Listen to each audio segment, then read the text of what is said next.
राजा, गरीब आदमी और राक्षस महल की कहानी। बहुत समय पहले की बात है। एक राजा अपने घोड़े पर सवार होकर जंगल में शिकार करने गया। वह शिकार के पीछे पीछे इतना दूर निकल गया कि रास्ता भूल गया। भूख और प्यास से व्याकुल राजा ने चारों ओर देखा, लेकिन जंगल घना था और कोई रास्ता नजर नहीं आ रहा था। घूमते घूमते उसे एक गरीब आदमी मिला, जो लकड़ियां काट रहा था। राजा ने उससे पानी और भोजन मांगा।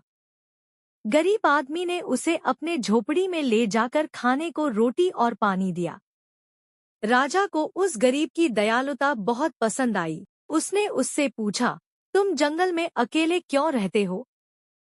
गरीब आदमी ने बताया कि पास में एक राक्षसी महल है, जहां एक खतरनाक राक्षस रहता है। वह जो भी महल के पास जाता है, उसे खा जाता है। राजा को यह सुनकर बहुत आश्चर्य हुआ और उसने तय किया कि वह उस राक्षस से लड़ेगा। राजा महल की ओर बढ़ा। वह जैसे ही महल के दरवाजे पर पहुंचा, राक्षस गरजता हुआ बाहर आया।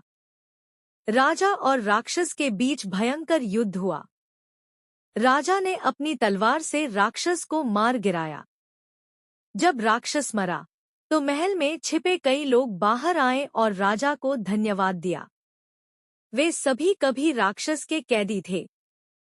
महल के अंदर अपार धन संपत्ति थी। राजा ने उस महल को गरीब आदमी को दे दिया और कहा, अब तुम इस महल के मालिक हो, क्योंकि तुम्हारी दयालुता ने मुझे सही राह दिखाई थी। गरीब आदमी राजा को आशीर्वाद देता है और अब वह गरीब नहीं रहता। वह महल में खुशी खुशी रहने लगता है। इस तरह राजा की बहादुरी और गरीब आदमी की दयालुता से बुराई का अंत हो जाता है और सब सुखपूर्वक रहने लगते हैं। सीख: दयालुता और मदद करने की भावना हमेशा रंग लाती है। बहादुरी से हर मुश्किल का सामना किया जा सकता है। बुराई का अंत हमेशा होता है और अच्छाई की जीत होती है।